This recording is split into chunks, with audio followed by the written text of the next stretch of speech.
네, 3교시 시작할게요. 쉬는 시간에 형강 친구들한테 얘기를 하다가 인강도 들어야 될 것 같아서 지금 촬영을 켰어요. 지금 놀고 싶으실 것 같은데 진짜 뼈저리게 후회해요. 지금 내가 여기 한 10명 세울 수 있어. 국위생만. 공부하라고 여러분한테 말할 국위생만. 정말로. 너무 근데 인간이랑은 또 어디 서가서 같은 실수를 반복하죠. 해가 바뀌어도 같은 실수.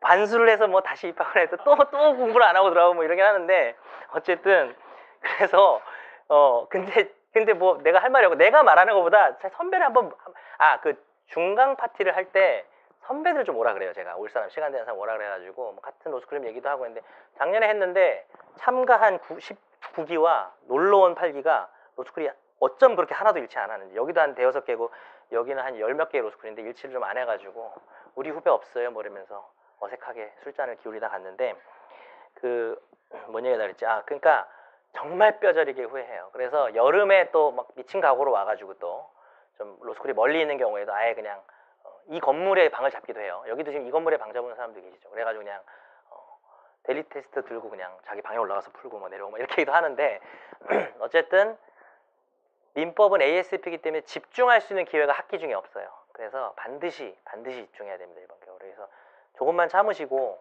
조금만 많이 참으셔야 돼요. 조금만 참아서 안 되고 되게 길고 되게 재미없고 법 자체가 원래 좀 재미가 없어서 제가 뭐 별짓을 다 하지만 되게 힘들어요. 그래서 정말 열심히 하셔야 되고 특히 지금 형강 얘기하다가 지금 한 건데 오후 수업이라 저녁 때 여러분 여기서 자습할 공간이 여기는 없어요. 저녁 때 강의가 있어가지고 근데 뭐 스터디 카페 같은 거 뭐 할인하고 이럴 거예요. 뭐 얼마 안 할 겁니다. 뭐 50% 할인해주고 뭐 이런 게 있을 거예요.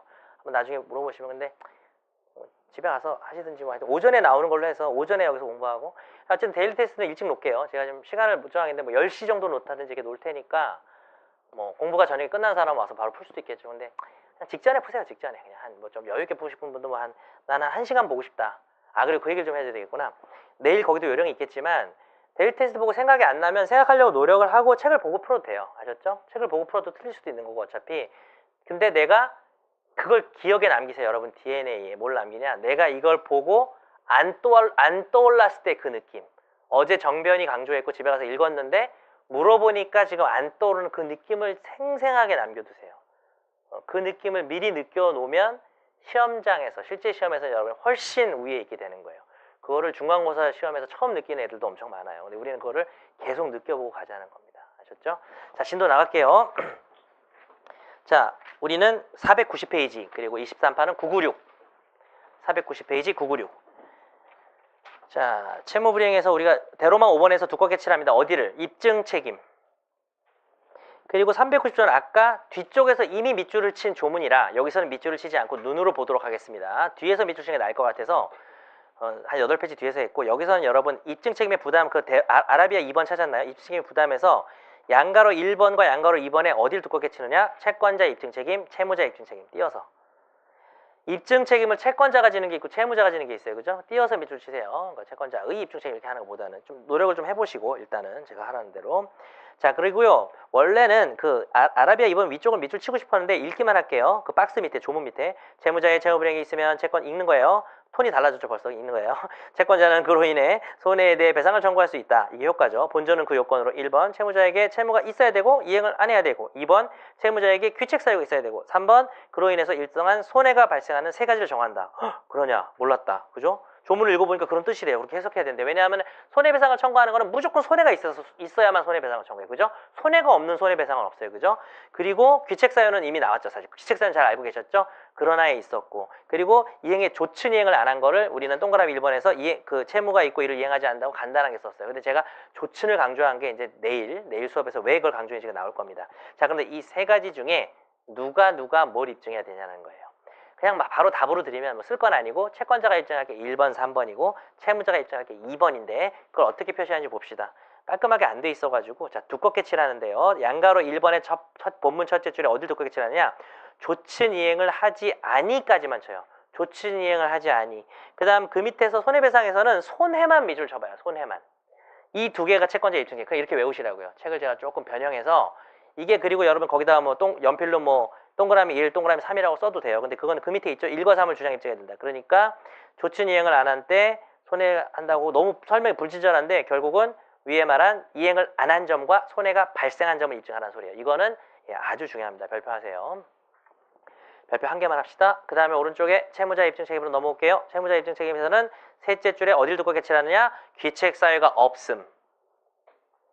사실은 채무자의 귀책 사유가 있어야 그 적극성, 그게 긍정돼야, 그게 긍정이 돼야 이 채무불이행이 성립할 거 아니에요. 근데 긍정을 시키려면 채권자가 입증을 해야 될 것 같은데 채무자가 없다는 걸 입증해야 돼요. 뭔 소릴까? 그러면 채무를 이행하지 않았다면 채무자에게는 귀책 사유가 있는 걸로 통상 본다는 거예요? 통상 없는 걸로 본다는 거예요? 통상 있는 걸로 본다는 거예요. 그래서 네가 없으면 한번 입증해봐라는 거죠. 법에서 입증 책임이라고 하는 거는 입증 책임은 부담이에요. 아, 내가 입증 책임 있는 거야? 이렇게 되면 부담스러운 거예요. 여러분 소송 여러분이 안 해봤어도 소송하다 보면 제일 문제되는 게 뭔지는 알잖아요. 내 주장이 제 주장이랑 다른데 누가 입증을 성공하냐는데 끝까지 입증이 안 될 때가 있을 거 아니에요. 법원에서. 그럼 한쪽이 이겨야 되잖아요. 그럼 이 문제는 내용상 아무도 입증을 못했으면 네가 입증 책임이 있는 건데 네가 입증을 못했으니까 너가 져. 얘는 승소. 얘는 입증 안 하고도 승소. 왜? 입증 책임이라는 게 그런 거예요. 입증 책임이 그 사람한테 있다는 거는 불리한 얘기가 되는 거죠. 근데 일단 처음에 채무 불이행이라는 주장을 채권자가 처음에 할 거 아니에요. 그러면 채무가 이행되지 않은 건 입증해야 될 거 아니에요. 그 다음에 내가 왜 지금 손해배상을 청구하는 거예요? 내가 이만큼 손해가 발생했다는 걸 알려줘야죠, 법원에. 그걸 채무자가 어떻게 알아? 근데 거기까지만 입증하면 성공. 채무자의 귀책 사유는 있다고 보는 거예요. 그렇게 있다고 보는 그런 거를 추정이라고 해요. 그러니까 있다고 보는 건 사실 간주인데 있는 걸로 추정이 돼요. 그래서 채무자가 귀책 사유 없는 걸 입증하면 벗어나는 겁니다. 자, 지금부터 읽어볼게요. 다음 단락 읽기만 합니다. 읽기만. 채무자 자신이 과실이 없음을 입증해야 하는 근거와 이유로는 다음의 것을 들 수 있다. 첫째, 민법 390조 2항이다. 요거는 넘어가고요. 두 줄 내려가서 둘째부터는 얇게 맺주십니다. 둘째 옆에부터 얇게. 불법행위와는 달리 채권관계에서는 채무자가 처음부터 채무를 이행해야 하는 것으로 예정되어 있으므로. 자, 우리가 채권이 왜 발생한다 그랬죠? 계약으로 발생하거나 법률에 의해서 발생하거나. 근데 갑자기 일어나는 사람 때리면 갑자기 발생하는 그런 법정인 거지만 법률에 의한 거지만 일반적으로 여러분 지금 머릿속에 채무불이행은 두 개 정도 떠올리고 수업을 들으세요. 매매계약에서 매도인이 부동산을 안 넘겨주거나 매수인이 매매대금을 안 주거나 그 다음에 대여계약에서 대여계약은 뭐겠어요? 돈을 빌려주는 계약인데 갚기로 한 날이 됐는데 돈을 빌려간 사람이 돈을 안 갚거나 이것만 일단 생각하세요. 채무불이행. 그러면 얘들이 이렇게 하는 내용들에 대해서는 귀책사유가 어쨌든 그 시점에 이행을 안 하면 귀책사유가 있는 게 되기 때문에 자기가 도저히 그걸 이행할 수 없었던 불가항력이라든지 고의나 과실이 없는 걸 내가 입증을 해야 되는 건데 불법행위와 달리 채권관계에서는 처음부터 너 어차피 1년 뒤에 갚기로 했잖아. 너 매매계약했으니까 오늘 너 집 주기로 했잖아. 이런 얘기들을 통해서 걔는 귀책사유가 있는 걸로 보는 것이고 이행을 안 했으면 잘못이 있겠지. 이거야. 쉽게 얘기하면 이거야. 그날 이행하기로 이행 안 했어? 그럼 잘못했네 이거예요. 근데 혹시 잘못이 없으면 네가 얘기해봐라. 아까 뭐랑 비슷해요? 위법성하고도 비슷한 거죠. 위법성도 그냥 위법하다고 보고 위법하지 않은 것이 예외가 되는 거죠. 그렇지. 이것은 원칙과 예외의 문제일 수도 있고요. 입증의 문제일 수도 있는 거예요. 누가 입증해야 돼요? 예외를 주장하는 사람이 입증해야 될 거 아닙니까? 그죠? 요거 조심하시기 바랍니다. 자, 그런데 이 내용 귀책사유가 없으면 입증해야 한다는 그 부분 채무자 입증책임 그 부분 오른쪽의 공간에다가 이렇게 하나 쓰겠습니다. 물론 본문에 있습니다. 그러나 좀 더 눈에 잘 띄게 불법행위는 다릅니다. 불법행위는 여기 좀 쓸 거예요.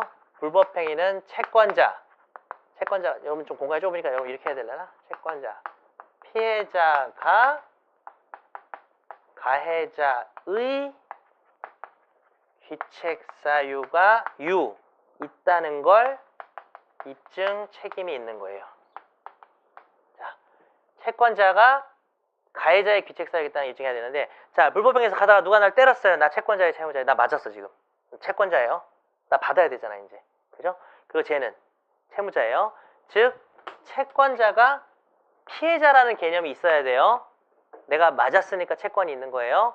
가해자가 채무자라는 개념이 있어야 돼요. 다시 쓰기 뭐해서 그냥 생략했는데 그러면 저 사람이 자, 우리 안 배웠지만 채무불이행의 중요한 요건 중에 귀책사유 위법성을 아까 배웠고요. 불법행위도 똑같아요. 귀책사유 위법성 요건이 필요하다는 건 똑같아요. 그런데 불법행위에서도 저 사람 나 때려가지고 다쳤어요. 판사님. 저 손해배상 청구합니다. 치료비 달라고 할게요. 라고 해서 불법행위를 주장할 때는 귀책사유를 피해자가 일일이 입증해야 돼요. 이거 좀 이상하지 않아요? 피해자는 더 불쌍한 사람이고 근데 그게 아니라 방금 둘째 밑주신 걸 생각해봐요.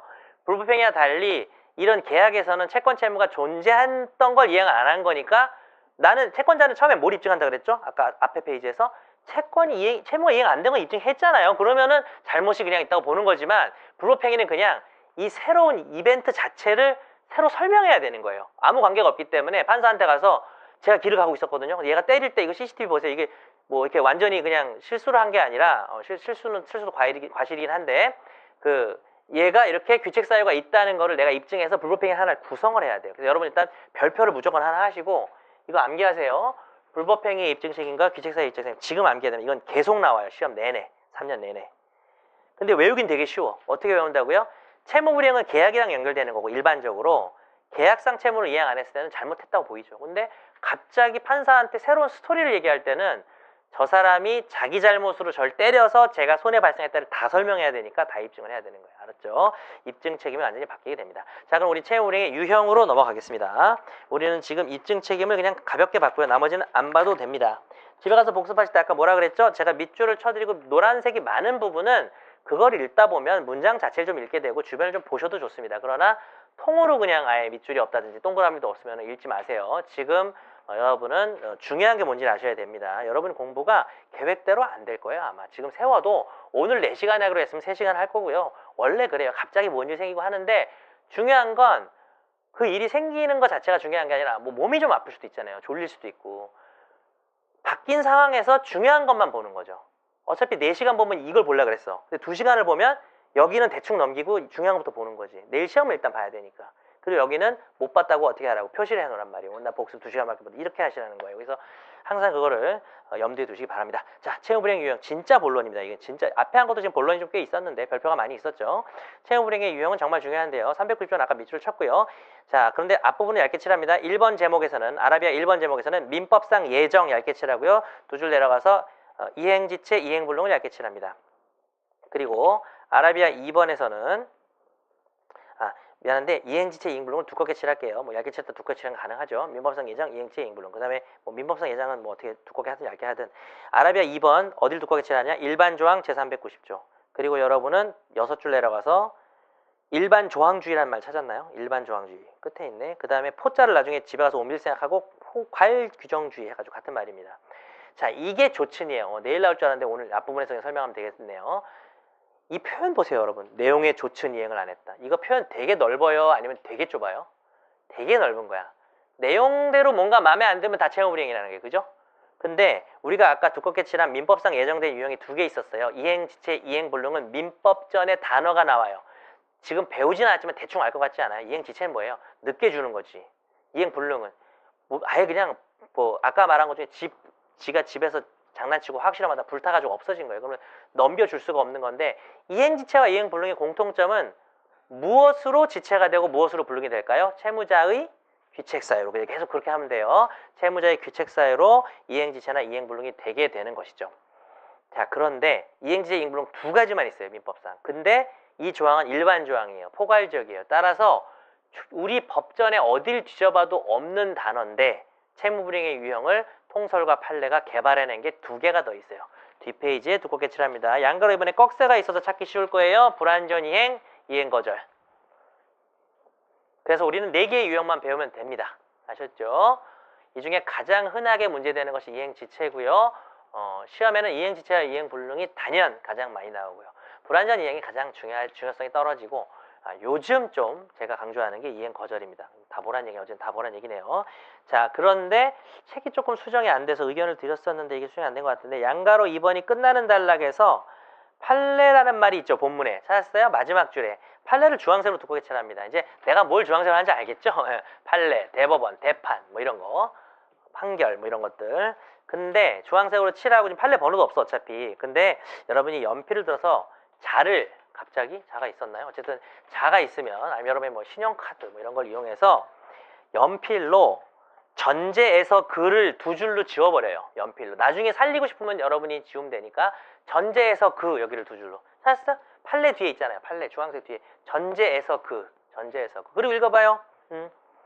판례는 이를 채무불이행으로 보는 법률을 정개하고 있다. 이렇게 읽으시기 바랍니다. 전제로 간접적으로 인정해오던 시절이 있었는데 대법원 판례가 2015년도에 명시적으로 인정을 했어요. 그게 이 책에 반영이 안 돼 있습니다. 2015년 좀 꽤 됐는데. 그래서 왼쪽 공간에 별표를 하나 하시고 한 세네 줄 써야 되겠네. 왜냐면 칸이 좁아서 2015년 글씨를 좀 크게 쓰는 게 좋을 거예요. 2015년 그 밑에 대법원 그 밑에 독자 유형 그 밑에 명시적 긍정 이렇게 써볼까요? 2015년 대법원 독자 유형은 뭐 띄었어도 되고 독자 유형 명시적 긍정 이행 거절을 법전에 없는데도 명시적으로 인정해 버렸어요. 그리고 제가 판례 번호를 가끔 불러드릴 때가 있어요. 책에 판례 번호가 다 있기 때문에 불러드릴 일이 없지만 2000년부터는 뭐 2014 다 이렇게 해야 되지만 14년이라 그러면은 뭐 다 아실 테니까 14다 처음에 써줄까? 14다 27225 14다 227225 내가 이게 2014 다죠. 내가 이렇게 적고 그냥 넘어가면 찾아보든지 말든지 뭐 이런 거예요. 근데 내가 별표하고 반드시 검색해보라 그러면 찾아보세요. 근데 중요한 건 프린트로 나가요. 몇 장 안 돼요. 근데 이 책도 두꺼운데 보충교재 많이 나가야 좋을 게 없어요. 그래서 정말 들어가야 되는데 너무 아쉬운 것만 제가 해요. 이 32회 수업을 통틀어서 판례를 제가 보충하는 게 한 30개 되려나? 한 20개? 그러니까 되게 조금이에요. 하루에 1개 정도 수준이에요. 하루에 1개도 안 될 것 같아요. 아마 30개나 보충도 뭐 한 4, 50개 주고 여러분한테 20개만 찍어드릴 수도 있고 요것만 공부해라 이럴 수도 있고요. 어쨌든 중요하다고 추가하는 건 2, 30개밖에 안 되는데 그래서 여러분한테 주지만 이거 하는 이유는 귀찮아서가 아니라 이걸 프린트로 줄 의미가 없어서 번호만 주고 독자적 유형을 긍정했으니까 별표는 했는데 이거는 검색하라고 제가 말을 안 할 거예요. 여러분 혹시나 나중에 필요할까 봐 적어 놓는 거고 검색하기 좋은 좋은 사이트는 케이스노트라는 게 있어요. 케이스노트. 여기가 짱이에요. 하급 심판까지 다 있어서 즐겨찾기 휴대폰에 해놓으세요. 휴대폰으로 보기도 되게 좋아요. 내가 주소를 잘 모르겠는데 케이스노트.kr인가? 근데 어디다 쳐도 나와요. 네이버에다 케이스노트라고 한글로 케이스노트라고 써도 되고 뭐 판례 검색 케이스노트라고 해서 물어보시면 쉽게 나오는 것 같은데 그 다음 좋은 게 구글이에요. 구글. 안드로이드 보는 분들 그냥 직관적으로 바로 이렇게 들어가서 구글에서 뭘 치냐면 이걸 치라고요. 2014다 227 이걸 딱 치면 돼. 이걸 딱 치면은 판결이 떠요. 그럼 구글에서는 뭐가 뜨냐면은 법제처가 뜨거나 케이스노트가 떠요. 케이스노트는 아예 케이스노트에서 치면 되는데 이게 좀 보기가 좋고 그래서 휴대폰 하는 것도 많이 사용하세요. 물론 이제 투지폰을 쓰시는 경우도 있겠죠. 그러면 뭐 컴퓨터 앞에 앉았을 때 하시는 건데 판례를 꼭 좀 한번 그러니까 내가 수업은 안 하지만 이건 읽어볼 가치가 있을 때 말씀드릴게요. 이거는 읽어볼 가치가 없어요. 그냥 이거예요. 뭐라고 했냐면 말로만 들어보세요. 이행 그리고 궁금하면 찾아보겠죠 여러분이. 근데 찾아보면 메뉴에 판결 요지가 있고 저 밑에 막 줄줄이 이유가 있는데 제가 아주 가끔 이유도 읽어보라고 할 때가 있어요. 그럼 거기다 이유라고 써놓고 집에서 읽어봐야 돼요. 근데 지금은 판결 요지가 한 3줄밖에 안 돼요. 뭐라고 되어 있냐면 어쩌고저쩌고 하다가 이행 거절이라는 채무불이행이 인정되려면 이렇게 해요. 그럼 인정한 거지 뭐. 이행 거절이라는 채무불이행이 인정되려면 그냥 독자적 유형을 인정했어요. 그 전에는 인정한다 안 한다 가지고 엄청 싸워서 학자들이 이행 거절은 바로 내일 다루겠습니다. 자 그리고요 아라비아 3번에서는요 첫째 줄 끝에 계약을 두껍게 칠하고요. 둘째 줄에 법자로 옮기든지 해서 법률의 규정을 두껍게 칠하고 여기서는 괄호 안에도 한번 두껍게 칠해볼까요? 사무관리, 부당이득, 불법행위. 아까 너무 앞에 있어가지고 그 다음 두껍게 칠합니다. 적용된다를 두껍게 칠합니다. 자 지금 다 따라왔나요? 계약이나 법률의 규정 모두 적용된다. 뭐가? 제목만 볼까? 그 제목이 중요하지 않으면 제가 밑줄은 안 치지만 볼 수는 있잖아요. 책이 있으니까 390조 채무불이행은 다 적용되는구나. 자 그래서 여기서 좀 중요한 말을 할게요. 이거 재학생들도 되게 헷갈리는 건데 불법행위 자 아까 처음에 우리 뭘 배웠죠? 채권 채무가 어떻게 발생하는지 배웠고 두 가지가 있다 그랬어요. 책에서. 계약으로 발생하는 경우. 계약은 두 사람이 어떻게 한 거라고요? 합의한 거라고요. 두 번째는 합의가 없지만 법의 규정에 의해서. 대표적인 예로 내가 뭘 들었어요? 때리는 걸 들었잖아요. 그냥 계약도 안 하고 때렸는데 불법행위, 고의가실로 남한테 뭐 손해를 끼치고 뭐 기책사유가 있으면 손해를 배상한다 이게 돼 있단 말이에요. 나중에 배우면. 그래서 양대 책임이 채무불이행 책임과 불법행위 책임이 있어요. 자 이거는 여러분이 노트 같은 데다가 적어도 될 것 같아요. 제가 뭐 혹시 메모용 노트 있으면 좀 가져오라고 공지가 나갔잖아요. 그래서 이렇게 보시면 돼요. 우리가 그 수업 본진도에 관련된 그림과 개념은 거기다 좀 책에다 쓰시고 근데 조금 약간 일반론인데 필요할 때가 있으면 그런 거는 제가 필기를 해드리기도 하는데 노트에 적으면 좋을 것 같아요 라고 하면 그냥 끼적끼적 이런 게 단권화가 아니에요. 그냥 개념 노트인 거죠. 일종의 그냥 이걸 공부하는데 내가 지금 초심자니까 뒷진도인데 모르면 안 되니까 적어놨다가 나중에 뒷진도에서 만나면 이게 그거였구나 뭐 이렇게 하라는 거예요. 그래서 이거는 노트에다 쓰면 되는데 민법의 양대 책임이 채무불이행 책임과 불법행위 책임이 있어요. 크게. 근데 채무불이행 책임은 채무불이행 책임은 좀 쓰기 써야 돼. 체불 책임 뭐 이건 줄여 쓰는 말을 좋아하긴 하는데 이건 별론 것 같은데 채무불 책임, 불행 책임 이렇게 하는데 체불하고 불행이 있는데 채무불이행 책임은 일단 계약에서 근거를 찾으면 되고요. 불법행위 책임은 법률에서 근거를 찾는다 그랬잖아요. 그죠? 근데 자 이게 될 수가 있어요.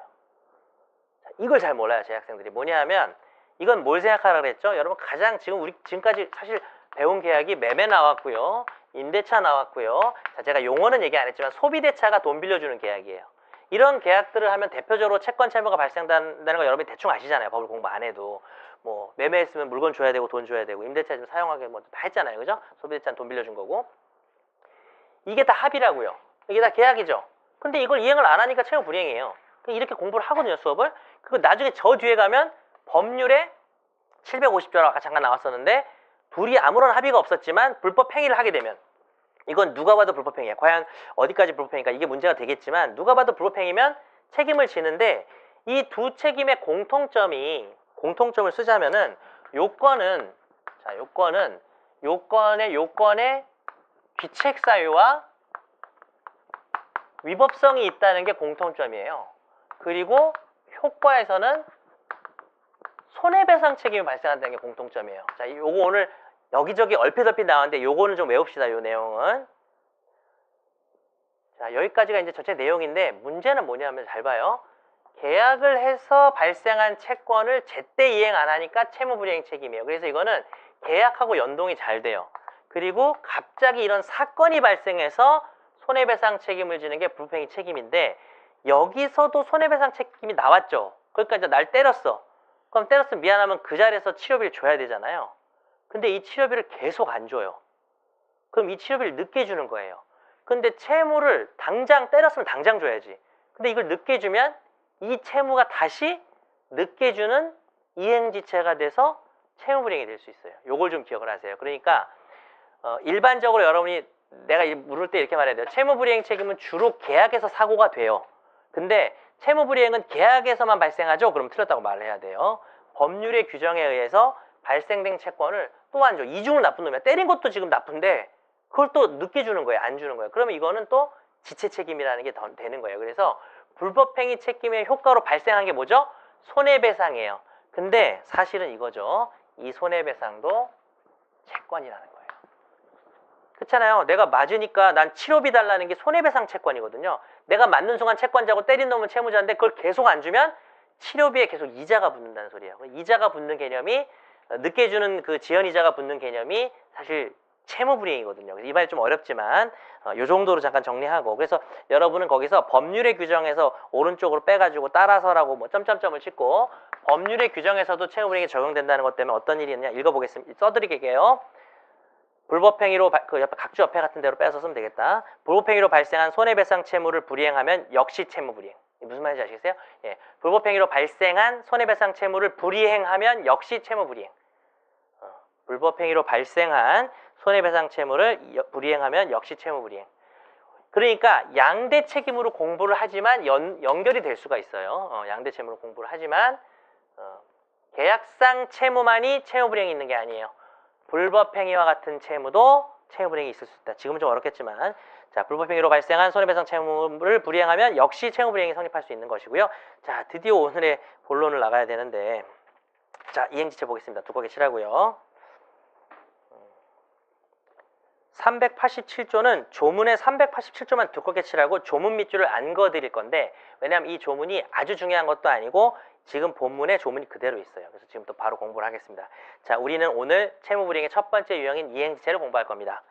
정의가 나와 있는데 왜 24판으로 오면서 더 정의가 안 좋아졌는지 모르겠지만 뛰어난지 모르겠지만 두껍게 칠합니다. 일단 24판들이에요. 24판들.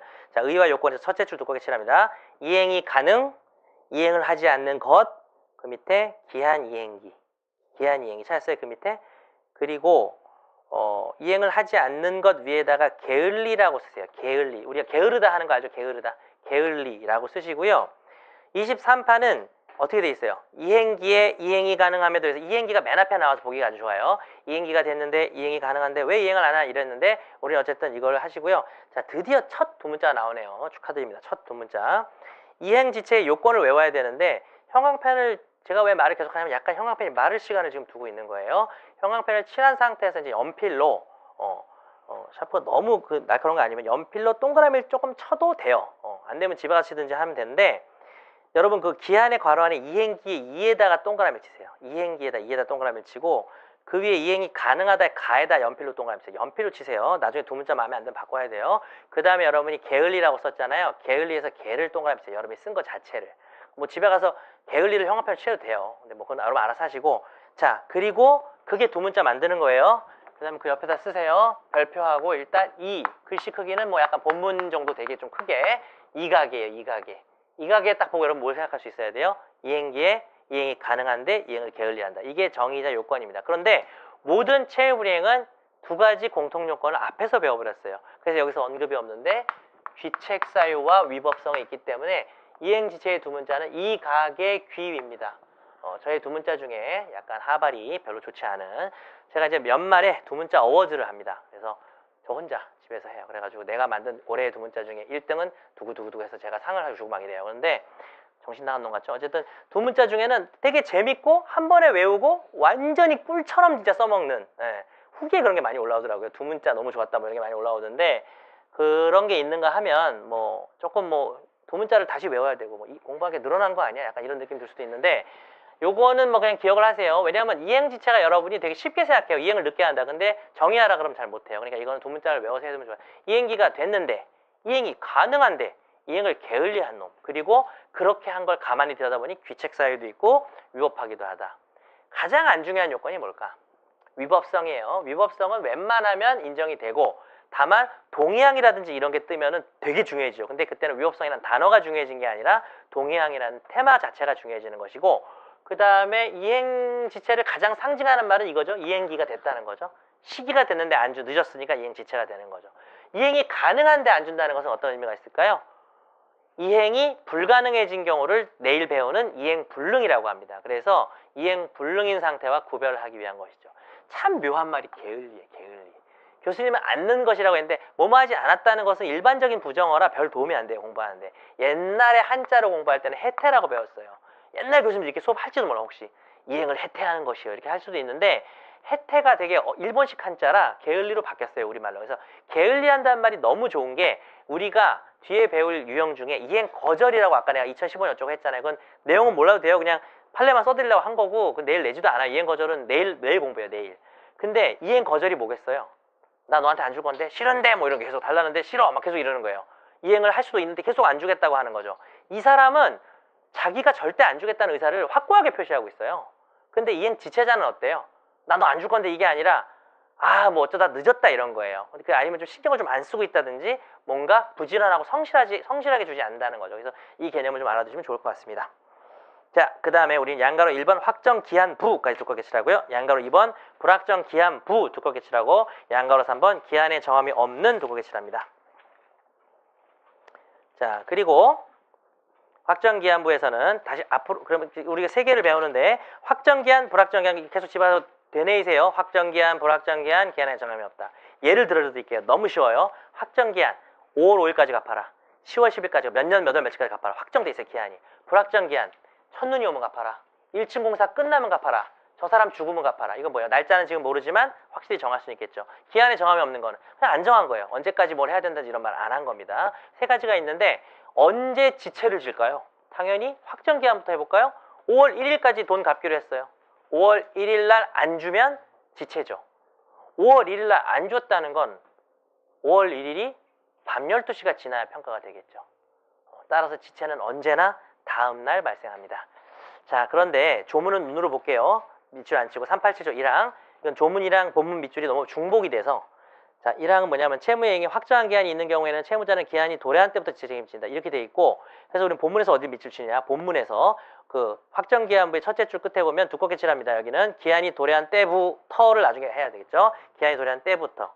자, 기한이 도래한 때부터. 그러니까 5월 1일, 2018년 5월 1일이면 2018년 5월 1일이 도래한 때부터 책임을 진다라고 표현이 돼 있어요. 근데 사실은 언제부터 책임진다고요? 5월 1일 다 끝나봐야 5월 1일 밤 11시 58분에 얘다 여기 딱 주면은 그거는 지체가 아니에요. 어쨌든 5월 1일까지 주기로 한 거 아니에요. 밤 12시간. 5월 2일로 넘어가면 지체죠. 그래서 다음 날인데 조문이 어떻게 돼 있어요? 기한이 도래한 때부터죠. 때라는 말은 도래한 날과 달라요. 도래한 날부터 바로 지체 책임진다고는 안 했잖아요. 실제로 우리 조문 중에는 도래한 날이라는 표현인데 도래한 때라는 건 때라고 하는 것은 좀 넓은 개념이잖아요. 그래서 여러분은 때 위에다가 본문의 때 위에다가 다음 날이라고 써놓으세요. 그리고 조그맣게 거기다 그냥 별표 자체를 하세요. 이걸 외워야 되니까. 확정기한은 기한이 도래한 때부터 지체 책임인데 그 기한 도래가 사실은 확정기한 다음 날이라는 거 아셨죠? 다음 날인 걸 기억하시기 바랍니다. 자, 그 다음 뒤로 넘어갈게요. 전체적으로 보고 하나씩 볼 거예요. 양가로 이번 불확정기한은 언제부터 책임질까? 1층 공사 끝나면 갚어. 어떻게 돼요? 1층 공사가 끝났을 때가 이행기니까 끝난 다음 날. 뭐 지나면 안 될 것 같긴 하죠. 근데 이행지체라고 하는 것은 기본적으로 그 사람의 잘못을 묻는 제도예요. 그래서 공사가 끝난 걸 저 사람이 모를 수도 있어요. 그래서 이건 외워야 됩니다. 역시 불확정기한부의 첫째 줄입니다. 두껍게 칠합니다. 기한이 도래함을 안 때부터. 그리고 안 때에서 때 위에다가 여러분 또 별표를 하고 다음 날을 쓰시기 바랍니다. 그래서 1층 공사가 5월 4일에 완료됐어요. 그리고 채무자가 5월 6일에 그걸 알게 됐어요. 자, 공사가 완공이 됐어요. 너 완공되면 갚어 그랬는데 5월 6일에 알게 됐어요. 그러면 언제부터 지책임을 지겠어요? 5월 7일부터예요.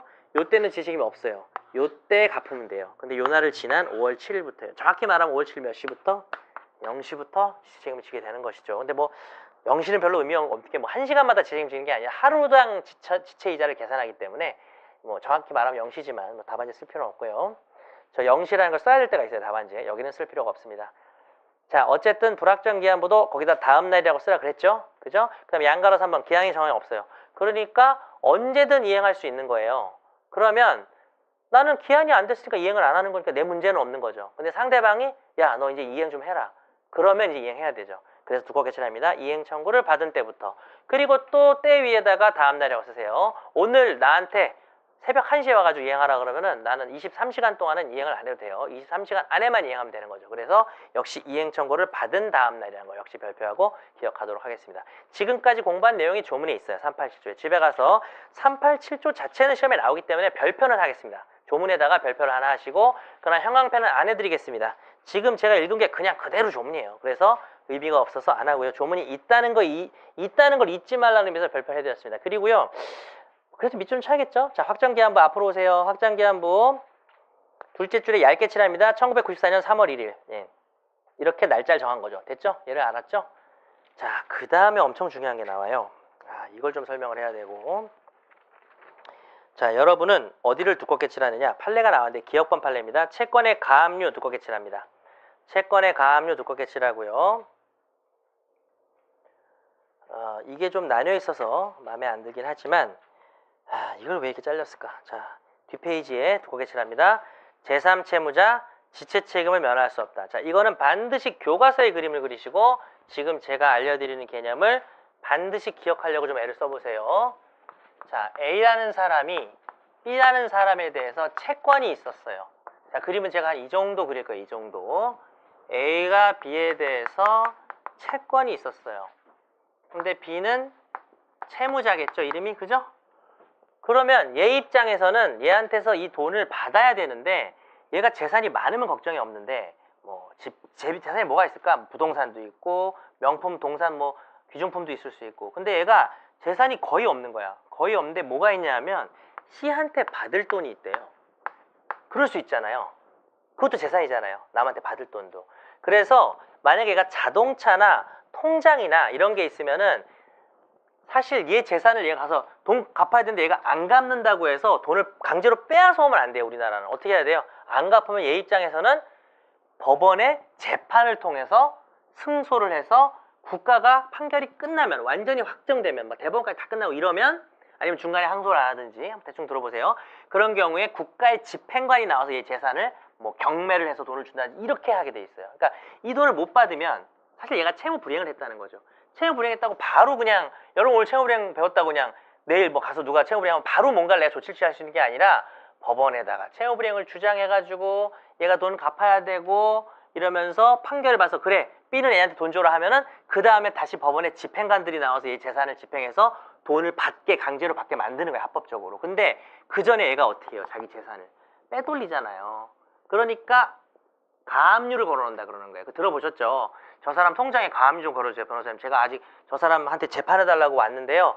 재판하시려면 1년, 2년 걸리고 집행하는 동안 얘가 재산이 없어질 수 있으니까 통장을 가압류 해달라는 거예요. 묶어달라는 거예요. 그건 뭐냐 하면 그 재산을 남한테 못 가게 하는 거예요. 묶어놓고 나중에 내가 이기면 그거에서 만족을 받겠다는 거예요. 그죠? 그래서 자동차나 뭐 건물이나 부동산, 집이나 이런 걸 묶어놓을 수가 있는데 채권을 묶어놓는 방법이 있어요. 자, 이 채권은 만약에 내가 100만 원을 받았는데 잘 됐다. 이것도 딱 100만 원, 80만 원이야. 이거라도 내가 받아야 되겠어. 80만 원이라도. 근데 이건 누가 누구한테 줘야 되는 거예요? C가 B한테 갚아야 되는 거죠. 저는 이렇게 재화가 이동하는 건 점선으로 해요. 갚아야 되는데 이게 갚으면 얘는 돈이 들어오면 그냥 완전히 빼돌린단 말이에요. 이거를. 따라서 얘한테 주지 말라고 해요. 자, 얘한테 가압류를 보냈는데 얘가 내용 좀 보낸 게 가압류는 법원이 가압류를 결정해줘야 돼. 그러니까 얘가 판사님 채권이 있는데요. 얘도 채권이 있어요. 근데 이 채권을 얘가 주면 얘가 재산이 없어요. 그럼 제가 나중에 못 받으니까 이 채권을요. C한테 갚지 말라고 좀 해주세요. 이게 가압류예요. 근데 여기서 채권을 가압류해서 이걸 채권 가압류라고 해요. 자, 요 개념은 나중에 아주 자세히 나올 거예요. 근데 오늘은 요 정도만. 채권 가압류가 뭐라고요? 채권자가 자신의 채무자 주체에 채권이 있었네? 이러면서 그 채권을 그 채무자의 채무자가 갚지 못하게 놔두는 거예요. 왜 그럴까요? 나중에 얘가 재판 이후 다 이기면 법에 의해서 이 채권을 얘가 뺏어올 수가 있어요. 뺏어오면 그 다음엔 얘가 누구한테 돈 달라고 할 수 있어요. 얘는 거지지만 C한테 돈을 달라고 할 수 있죠. 그럼 C한테는 이게 경고장인 거야. 야, 너 지금 거기 줬다가 나중에 A한테 또 줄 수도 있어. 그럼 그게 법에서 뭐라면 이중지급이라 그러는 거죠. 그러니까 그거는 지금 B가 망해가고 이걸 막아야 된다고 법원에서 정식 결정이 나왔으니까 이게 너한테 받으면 넌 이걸 뭐라고? 갚지 마라는 거예요. 갚지 마라. 갚지 마라. 말하는 거예요. 주지 마, 갚지 마.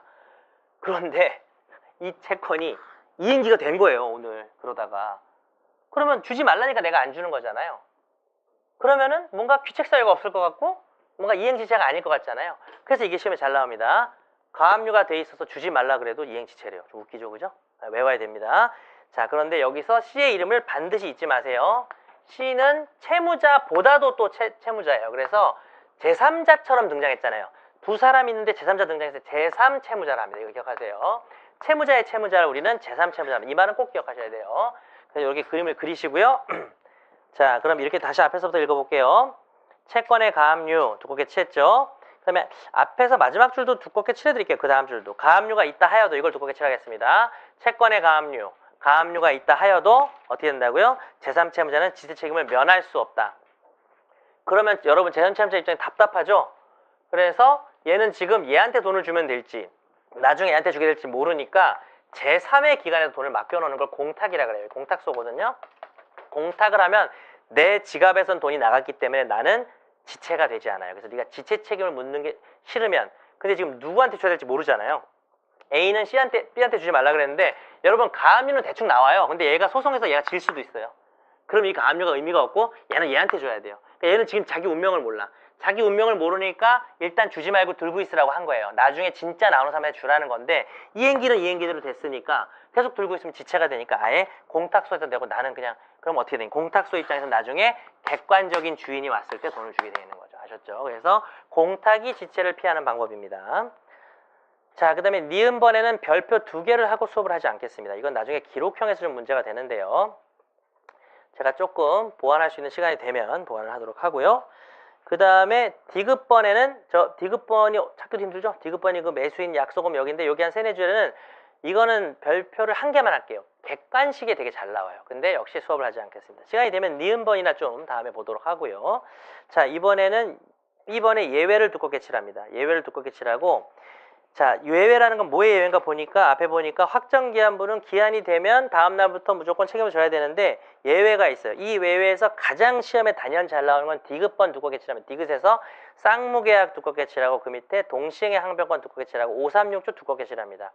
자, 그래서 여러분 이 수업 앞에는 인트로 강의라는 걸 했는데 그 수업은 제가 많이 추천드리는 강의입니다. 그래서 그 특히 뭐 아마 현강 같은 경우에는 듣는 그런 게 있을 거예요. 이따가 뭐 수업 마치고 얘기를 드리고 인트로라는 강의가 여러분의 기초 개념을 잡는 데 정말 도움이 많이 돼요. 그때는 이행지체랑 동시행합병을 같이 수업을 해봤어요. 묶어서.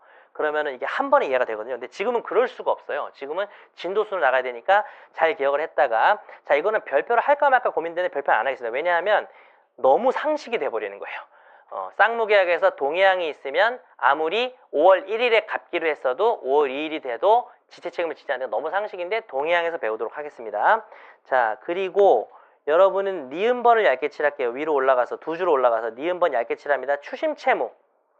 추심채무의 뜻도 나중에 배울 텐데 지금 그냥 이런 게 다 기본 지식 같은 거라 그냥 들어만 두세요. 추심채무는 추심이 뭐예요? 추심이란 글자가 길 가는데 어느 유리창에 써 있으면 어떤 느낌이 들어요? 무서운 느낌이 들어야 돼요. 추심은 거기 들어가면은 기본적으로 이런 아저씨들이 있어요. 채권 추심위원회 뭐 이름은 지들끼리 붙여가지고 돈 받아주겠다는 거예요. 가서 무섭게 해서. 추심은 돈을 받는 거거든요. 추심 채무는 뭐냐면 무섭다는 뜻이 아니라 가서 받아야 된다고요. 채권자가. 그럼 채권자가 가서 직접 받아야 되는 채무를 의미합니다. 여기서는. 그래서 그다음 얇게 칠합니다. 먼저 채권자의 협력을 필요로.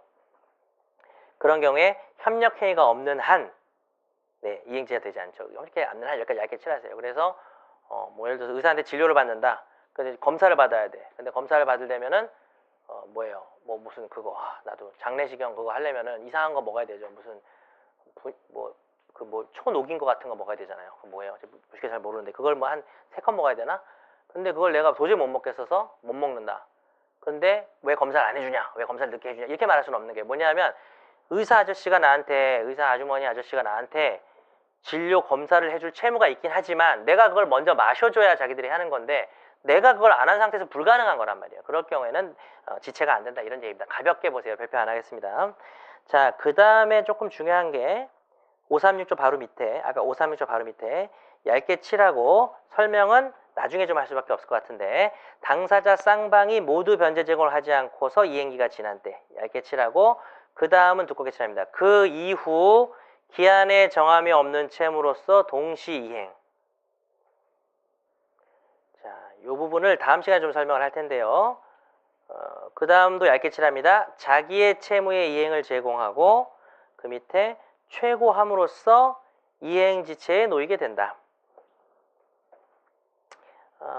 요거를 자, 요 개념을 지금 설명하겠습니다. 별표 2개. 내일 문제를 그걸 내는 게 제가 이제 작년에 낸 문제가 있을 거 아니에요. 다 다시 냅니다. 이번에 수업의 분위기와 이거에 맞게 많이 고쳐서 내요. 그래서 오늘 수업을 딱 근거로 오늘 밤에 만드는 거예요. 이미 만들어져 있는 게 있는데 자, 요거 하나 설명해 드릴게요. 요거는 노트 같은 데 써도 될 것 같은데요.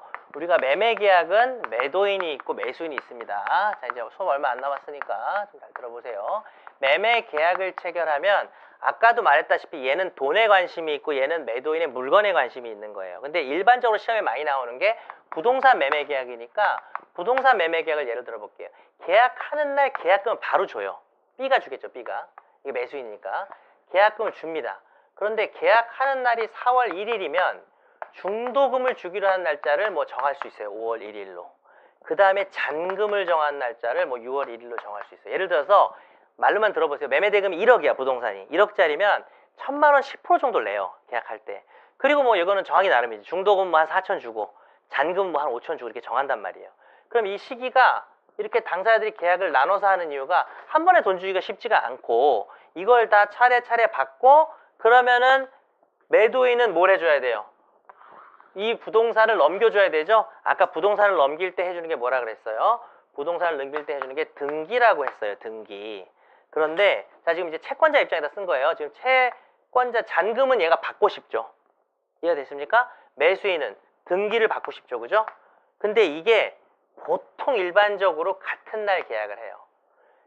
계약금은 이날 줘버리는 거고 중도금은 중간에 심심하니까 너 한번 줘라. 너 믿음을 좀 확실하게 하기 위해서. 그 다음에 잔금은 이제 줄 걸 다 주는 거니까 나도 그때 등기를 해주겠다는 거예요. 그래서 일반적으로 법무사 사무실에 만나서 등기를 어떻게 해줘요? 자기들이 해줘요? 등기는 등기관에게 신청해야 돼요. 신청하려면 누가 서류를 잘 줘야 돼요? 자기 소유물에 대한 등기 서류 권리증 같은 거를 등기소에다 내면, 그리고 얘한테 등기해 주세요 하면 주는 거예요. 따라서 같이 등기소를 가도 되지만 귀찮으니까 법무사 사무실에서 얘는 등기를 얘가 혼자 가서도 할 수 있을 만큼 뭘 갖다 주냐면 등기 서류를 갖다 줘요. 사실은 등기 서류를 갖다 주면 얘는 등기가 바로 되거든요. 그 다음에 얘는 잔금을 줘야 돼요. 근데 이거를 같은 날 상환으로 해놓습니다. 상환으로. 계약서에 이렇게 써 있어요. 자, 이거 문제로 내볼게요. A와 B는 4월 1일에 A 소유 X 부동산에 대한 매매 계약을 1억 원에 체결하였다. 한번 들어보세요. 그러면서 잔금 1,000만 원을 B는 지급하였다. 그리고 당사자들은 중도금은 한 달 뒤에 3,000만 원을 주기로 했고 잔금은 또 한 달 뒤에 6,000만 원을 주되 그 잔금 6,000만 원은 매도인의 등기서류 교부 의무와 상환으로 주기로 했다. 동시에 주기로 했다. 교환으로 주기로 했다. 무슨 말인지 아시겠죠? 이게 가장 전형적인 매매계약의 모습이에요. 자, 이런 상황에서 이 채무들은 기한이 무슨 기한부예요? 확정기한부예요? 불확정기한부예요? 기한의 정함이 없어요. 너무 쉽죠. 확정기한부죠. 그죠? 확정기한이 있으니 중도금은 얘가 안 주게 되면 언제부터 이행지체에 빠져요? 5월 2일부터 지체에 빠져요. 2일부터. 잔금은 이게 6월 2일부터 잔금이 지체에 빠지는데 아까 살짝 밑줄 치고 넘어갔던 게 디귿번에 쌍무계약에서 채무를 이행할 때 당사자 간에 동의항이 있다라는 겁니다. 그래서 6월 2일이 됐어요. 오늘이. 자, 한번 생각해 보세요. 6월 2일이 돼서 A가 B한테 전화한 거예요. 야, 하루 지났는데 왜 잔금 안 보내? 그러는 거예요. 그랬더니 B가 뭐라 하냐면은 너도 등기서류 보여준 적 없는데 이런 거예요. 마치 둘이 약속이나 한 듯. 남자들이 많이 그런다 그랬어요. 몇 월 며칠 주말에 만나기로 하고 둘 다 안 나가요. 연락도 안 하고. 너도 안 나갔어? 막 다 놀라요. 깜짝 놀라고. 막 거의 둘이 만나는 건데 안 나가면 큰일 나는 건데 연락이 없으면 막 그렇게 이제 하고 이런단 말이죠. 그러니까 둘 다 이행을 안 하면 자, 이날 6월 1일이 어떤 상황이 벌어지냐면 법무사 사무실 만나서 등기 가져오셨나요? 물건부터 보죠. 돈부터 보죠. 뭐 이런 거예요. 그래서 동시에 주고받읍시다. 이게 공평하니까. 왜냐면 내가 돈을 송금을 딱 했는데 사실 등기 서류는 안 가져왔지롱. 이러면 얼마나 불안하겠어요. 그러니까 동시행항변권은 불안하다는 거예요. 동시에 주고받는 게 이것도 역시 공평하다는 제도예요. 한 일주일 뒤에 배울 제도입니다. 그러니까 좀 멀죠. 이게 좀 떠올릴 수가 있어야 되는데. 그래서 동시에 이행하기로 했는데 이 채무든 잘 봐요. 이 채무든 언제부터 지체해요? 6월 2일부터 지체인데 그러려면 어떤 일이 있어야 되겠어요? 6월 1일에 얘는 등기소를 다 가져갔어. 근데 얘가 안 나온 거야. 기다리다가 집에 온 거지. 그리고 6월 2일에 되면 얘는 잔금에 대해서 이행치가 되겠어요? 안 되겠어요? 되겠죠. 왜냐하면 나는 가지고 갔으니까. 그래서 사실 동시행항변권을 지금 상세하게는 못하지만 가볍게만 들어두세요. 동시행항변권이라는 건 뭐냐면 동시에 이행하기로 했다는 거예요. 따라서 너도 안 했으니 나도 지체가 아니다라는 제도야. 그러니까 이런 말을 못하게 만들고 얘를 이행지체에 빠뜨리려면 나는 내 걸 가져가야 돼요. 서로가 의무가 있는데 동시에 주고받아야 되는데 만약에 내가 내 걸 다 가지고 갔는데 쟤가 안 가져왔어. 그럼 다음날 쟤는 뭐예요? 이행지체죠. 근데 서로 안 가져왔어. 그럼 둘 다 뭐 6월 2일이 아니라 다 내년에 넘어가도 이행지체가 안 되는 상황이에요. 그게 조금 어려운데 지금 동의항을 안 배운 상태에서는 이렇게 수업을 할 수밖에 없어요. 자선책입니다. 자, 그래서 계속 읽어볼게요, 여러분. 이제 읽으면 이해가 될 거예요. 디귿에서 쌍무계약에 따른 채무 이행에서는 상사 간의 동의항이 있으므로 상대방으로부터 이행의 제공을 받고서도 자기의 채무를 이행하지 않아야만 지체가 된다고. 이게 무슨 말인지 알겠죠? 서로 이행을 안 했다면 둘 다 지체가 아닌 겁니다. 그래서 나는 이행했는데 왜 넌 이행 안 하냐? 이 정도 돼야 이행치가 되는 거죠. 자, 그런데 한편 다음이 어려워요. 그래서 제가 거기다 별표를 2개 정도 하셔야 될 것 같은데 당사자, 제가 얇게 밑줄 친 거 읽어볼게요. 당사자 쌍방이 모두 변제 제공하지 않고 이행기가 지난 답이 없는 애들이죠. 그죠? 6월 1일이 지났는데 둘 다 약속이나 한 달 안 나갔어요. 오늘이 7월 1일이 한 달 지났어. 그런 상태에서는 그 다음 뭐라고 독고 개칠했어요? 6월 2일부터는 그 뜻이에요. 그 이후 기한의 정함이 없는 채무로서 동시행해 있다. 뭐냐 하면 지금 이게 분명히 기한의 정함이 있었어요, 없었어요? 있었죠. 근데 6월 2일부터 둘 다 아무것도 안 하면 이제는 몇 월 며칠까지 이행하는 게 어딨어. 그냥 둘 다 맞서고 있는 상태지. 팽팽하게. 그 상태에서는 둘 다 기한의 정함이 없는 채무로서 또 동의행 관계예요. 그래서 계속 바보짓 하고 있는 거야. 너 줄 때까지 나 안 줘. 그리고 계속 자존심 싸움 하고 있는 거예요. 그러다가 한쪽에서 안 되겠다. 내가 먼저 법을 준수하자. 그 사람이 이렇게 합니다. 그중 일방이 자기의 채무 이행을 제공하고, 야, 나 등기서류 내가 못 버티게, 내가 졌다. 내가 지금 여기 있고 지금 나와. 나 지금 너 약속했던 법무사무실에 기다릴 거야. 이렇게 연락을 한 거예요. 그리고 상대방에게 최고를 합니다. 최고라는 건 뭐냐 하면은 독촉하는 거예요. 이런 단어는 여러분 그냥 약간 네이버나 이런 데 법률 용어 찾아봐도 나와요. 그러니까 이거를 상세하게 설명할 시간에 저는 이 논리를 설명할 테니까. 자, 이행을 제공하고, 야, 나 나 등기 가져왔어. 너 빨리 돈 내놔. 혹은 반대로 해볼까요? 매수인은, 야, 나 잔금 다 준비했어. 지금 쏘기만 하면 돼. 내 홍채만 인식하면 바로 가. 이런 상태니까 너 빨리 등기 가져와. 이런 상태에서 최고를 해야 비로소 이행지체에 놓인다는 겁니다. 언제 이행지체에 놓일까요? 내가 6월 2일 될 때까지 노답인 애들이야. 그냥 뭐 이러고 있다가 에이씨 이러면서 내가 8월 10일에 8월 31일에 8월 31일에 못 참겠다. 여름을 넘기지 말자 이러면서 내가 등기서를 다 가져와서, 야, 나 지금 준비 다 됐어. 너 빨리 지금 저 잔금 쏴. 이렇게 말을 했어요. 언제 저 사람은 잔금지에 빠질까요? 9월 1일에 빠지는 거예요. 이 경우도 똑같아요. 거기다 다음 날이라고 쓰세요. 자기 채무 이행 제공하고 최고하면 상대방은 다음 날 지체에 빠져요. 여러분, 기한에 정함이 없는 채무는 언제부터 지체에 빠진다 그랬죠? 기억나시나요? 오른쪽 페이지 보면 있네요. 그냥 이행 청구를 받은 때 혹은 받은 다음 날이라고 했죠? 지금 기한의 정함이 원래는 있었어요? 없었어요? 원래는 있었죠. 근데 서로 이행 안에서 무슨 채무가 됐대요? 기한의 정함이 없는 채무가 됐죠? 그러니까 언제부터 이행 지체에 빠지겠어요? 내가 이행 청구를 하면 그 다음 날부터죠. 그런데 이 채무는 둘 다 서로 팽팽하게 맞서는 무슨 관계에 있다? 동시행 관계가 있기 때문에 그냥 최고만 하면 되는 게 아니라 내 채무도 이행 제공을 해야 돼요. 그래서 요거를 완전히 문장을 집에 가서 외우시기 바랍니다. 그래서 오늘 막판에 요 본 부분이 조금 어려운 부분인데 조금 시간에 맞추다가 조금 설명이 빨라졌는데 내일부터는 어차피 오늘보다는 조금 설명을 빨리 해야 될 것 같아요. 그래서 오늘은 좀 첩 적응기라 그렇게 했고, 나머지는 여러분이 오늘은 일단 뭐 이행치를 다 나가진 못했는데 수업을 밑줄을 좀 그어줄 한 5분만 더 할게요. 그러니까 3분만 더 할게요. 그래서 35분에 마치겠습니다. 밑줄을 좀 그어드릴 테니까 집에 가서 읽어보도록 걸로 하겠습니다. 뭐냐 하면, 자, 우리가 불확정 기한부에서는 위에서 셋째 줄에 얇게 누구의 사망시, 내가 아까 예를 들었죠? 누구의 사망시. 자, 그 다음에 한 3줄 정도가 있는데, 자, 이럴 때 주황색이 좋은 게 거기 대판 찾았어요? 그러니까 위에서 5째 줄에 괄호 안에 대판 2002 있잖아요. 대판을 얇게 칠하고요. 왼쪽에다 별표를 하고 넘어가겠습니다. 지금 이게 수업을 해도 별 도움이 안 돼서 넘어가고, 자, 근데 니은은 좀 수업을 해야 돼요. 자, 여러분 연필을 들어서요. 자, 새로운 표시가 나왔어요. 양가로 니은의 앞부분에 크게 그 동그란 괄호 시작을 하세요. 양가로 니은 앞에 이렇게 동그란 괄호 이거 있잖아요. 이거 시작을 하고 그 밑에 진행한다 하고 괄호가 끝나고 쉼표가 있는 데다 이렇게 닫으세요. 그리고 형광펜을 들어서 두껍게 칠합니다. 기한이 도래한 때부터 그 다음 괄호 안에 소멸시효 진행. 자, 그 다음에 이 똑같은 짓을 오른쪽에서 하겠습니다. 양가로서 한번 기한의 정함이 없는 채무에서는 위에서 넷째 줄에 연필을 들어서 위에서 넷째 줄에 문장이 시작되는 그 기한이 정함이 없는 채무는 여기에 연필로 괄호를 시작해서 진행한다, 쉼표 괄호 끝났는데 또 똑같이 이 괄호를 다 닫겠습니다. 이 괄호를 닫아서 형광펜을 들어서는 어디를 치느냐? 채무가 발생할 때부터 두껍게 칠하고 소멸시효 두껍게 칠하고 진행한다 쳐도 되고 진행 쳐도 되고.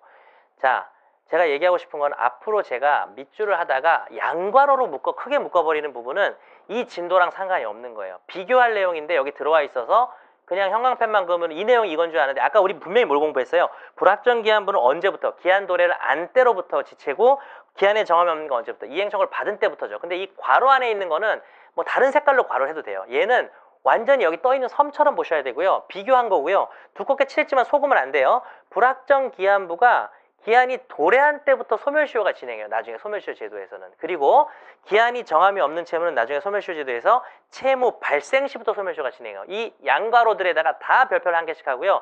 요거는 소멸시효를 할 때 비교를 해드릴게요. 근데 어쨌든 괄호 안에 있는 내용은 지체를 치는 시점이에요? 아니에요. 소멸시효가 시작되는 시점이에요. 우리가 안 배웠으니까. 그래서 이걸 나중에 확실하게 외우셔야 됩니다. 자, 그 다음에 여기까지만 읽고 끝내면 되겠네. 그 밑에 기한의 정함이 없는 채무에서 작은 글씨들이 있는데요. 거기서 판례들이 쭉 있는데 니은에서 둘째 줄에 두껍게 칠합니다. 지연손해금 채무 찾았나요? 그러니까 이 작은 글씨 한 7째 줄쯤 되는 것 같은데요. 그 다음 거기서 한 5줄 내려가면 디귿 시작할 때 부당이득 반환 의무 두껍게 칠합니다. 그리고 주황색으로 니은이 그 리을이었구나. 아까 그거는 참 미안해요. 니은이 끝날 때 있는 대판을 얇게 주황색으로 칠하고 리을이 끝나는 데 있는 대판도 주황색으로 칠합니다. 그리고 이 지연손해금 채무 부당이득 반환 의무 왼쪽 공간 같은 데다가 별표를 2개씩 합니다. 예, 2개씩 해요. 별표 되게 많네. 자, 암기해야 돼요. 지연손해금 채무는 내일 배울 텐데 지연손해금 채무는 뭐다? 기한에 정함이 없는 채무다. 그리고 부당이득 반환 의무는 한참 뒤에 배울 텐데 기한에 정함이 없는 채무가 됩니다. 부당이득 반환 의무가 뭔지 간단히 설명할게요. 가장 대표적인 예는 차고 송금. 친구한테 계좌로 돈을 보내주려고 그랬는데 다른 사람 계좌로 돈을 보냈어요. 그러면 그 사람한테 이거 잘못 보냈으니까 돌려달라고 해야 되겠죠? 근데 그걸 언제까지 돌려줘야 돼요? 정한 적이 없지. 기한을 언제 정해서 정한 적이 없죠. 그거는 기한에 정함이 없는 대표적인 채무인데 이건 제가 설명도 없지만 별표 2개고 좀 암기할 것을 여러분께 좀 요청을 드리고요. 예, 오늘은 이행지체의 요건까지 본 겁니다. 내일은 이행지체의 효과를 보고 또 이행불능은 나갈 거고요. 수업이 여러분 버티는 게 중요합니다. 수업이요. 제가 아무리 재밌게 하려고 용을 써도 재미없는 부분이 훨씬 더 많을 거예요. 그리고 처음에 아까 얘기를 드렸지만 내가 오늘 복습이 부족하고 잠을 못 잤다. 왜 그랬을까? 복습 못하고 잠을 못 모르겠지만 복습도 부족하고 잠을 못 잤다 하면 잠을 자고 오세요. 제 수업은 집중을 하셔야 돼요. 집중을 하셔야 돼요. 쉬는 시간에도 많이 주무시고 졸리면 이렇게 해서 정 졸리면 뭐 엎드 자고 이건 제 눈치를 볼 필요 없는데 여러분을 위해서 하는 말인 겁니다. 그래서 수업 특히 현장 듣는 분들, 인강 들으면 졸리면 끊고 자고 들으세요. 그래서 집중해서 들으셔야 되기 때문에 여러분이 복습도 하지만 시간이 좀 부족하면 그렇게 하시고 내일은 데일리 테스트 아침 10시부터 비치하겠습니다. 그래서 일찍 오실 분은 일찍 오시고 예, 그렇게 하시면 되겠어요. 오늘 첫날인데 적응하시느라고 많이 힘들었을 것 같은데 예, 수업 듣느라고 고생하셨습니다. 고맙습니다. 예.